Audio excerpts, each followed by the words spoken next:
నేలను ముద్దాడి గంగను స్పర్శించి పుట్టమన్నును పూజించే అతిపెద్ద పూల పండుగ బతుకమ్మ. తెలంగాణలో పుట్టి పూల పల్లకి ఎక్కి లోకమంతా తిరిగేవటే. భాద్రపద అమావాస్య రోజున ఎంగిలి పూల బతుకమ్మతో మొదలుపెట్టి దుర్గాష్టమి రోజున జరుపుకునే సద్దుల బతుకమ్మ వరకు మొత్తం 9 రోజులు 9 పేర్లతో బతుకమ్మ పూజలను అందుకుంటుంది. ఈ బతుకమ్మ పండుగ వెనుక చాలా కథలు ఉన్నాయి, కానీ ఒక కథ మాత్రం ఎక్కువగా ప్రాచుర్యంలో ఉంది. ఏ పెత్తరమ సానాడు ఏకిలి వారంగలేసి బతుకమ్మ అలా సందమామ. ఎంగిలి పువ్వులు ఏరి గుమ్మడి ఆకులు పరిసి బతుకమ్మ అలా సందమామ. ఒకట్ల గోరింట కన్నేరు రుద్రాక్ష తీరొక్క పూలతోటి పేర్చేమమ్మ. పూర్వం తెలంగాణ ప్రాంతాన్ని రాష్ట్రకూట రాజులు పరిపాలించేవారు. వేములవాడ చాళుక్యులు రాష్ట్రకూటుల వద్ద సామంతులుగా ఉండేవారు. చోళులకు రాష్ట్రకూటులకు యుద్ధం జరిగినప్పుడు వేములవాడ చాళుక్యులు రాష్ట్రకూటులకు మద్దతుగా నిలిచారు. అయితే క్రీస్తు శకం 973లో చాళుక్య రాజైన తైలపాడు రాష్ట్రకూటులకు చివరి రాజుగా వ్యవహరించిన కర్కుడిని హతమార్చి కళ్యాణి చాళుక్య రాజ్యాన్ని నెలకొల్పాడు. క్రీస్తు శకం 997లో తైలపాడు మరణించడంతో అతని కుమారుడైన సత్యాశ్రయుడు రాజ్యపీఠాన్ని అధిష్ఠించాడు. వేములవాడలో కొలువైన రాజరాజేశ్వరీదేవి ఆపదల్లో ఉన్నవారికి అండగా ఉంటుందని ప్రజల నమ్మకం.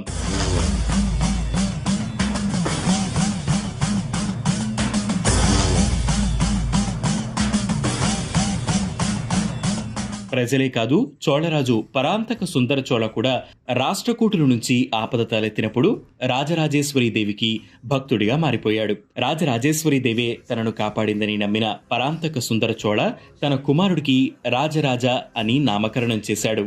రాజరాజ కుమారుడైన రాజేంద్ర చోళ సత్యశ్రాయిపై జరిగిన యుద్ధానికి సేనాధిపతిగా వ్యవహరించి విజయం సాధించాడు. ఆ విజయానికి గుర్తుగా రాజరాజేశ్వరి దేవి ఆలయాన్ని కూల్చేసి అందులోని భారీ శివలింగాన్ని తన తండ్రికి బహుమతిగా ఇచ్చాడు. తన కొడుకు ఇచ్చిన శివలింగాన్ని ప్రతిష్ఠించడానికి క్రీస్తు శకం 1006లో రాజరాజ చోళ ఏకంగా ఓ ఆలయ నిర్మాణాన్ని చేపట్టాడు.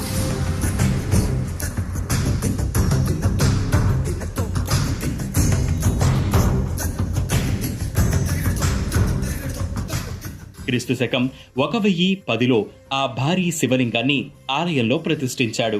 అదే తమిళనాడులో ఉన్న బృహదేశ్వరాలయం. ఈ విషయం తమిళ శిలా శాసనాల్లో కూడా ఉంటుంది. ఇప్పటికీ వేములవాడలోని భీమేశ్వరాలయ శివలింగానికి బృహదేశ్వరాలయంలోని శివలింగానికి మధ్య సారూప్యతను మనం స్పష్టంగా చూడవచ్చు. వేములవాడలో ఉన్న శివలింగాన్ని పార్వతీదేవి నుంచి వేరు చేసి తంజావూరికి తరలించినందుకు తెలంగాణ ప్రజలు బాధపడ్డారు. బృహదమ్మ అంటే పార్వతీదేవి. ఆ అమ్మ నుంచి శివలింగాన్ని వేరు చేసినందుకు గాను తమ దుఃఖాన్ని చోళులకు తెలియజేస్తూ మేరు పర్వతంలా పూలను పేర్చి బతుకమ్మను నిర్వహించడం మొదలుపెట్టారు తెలంగాణ వాసులు. బతుకమ్మ పేరు కూడా బృహదమ్మ నుంచి వచ్చిందే. ఇది బతుకమ్మ పండగ వెనుకున్న చరిత్ర.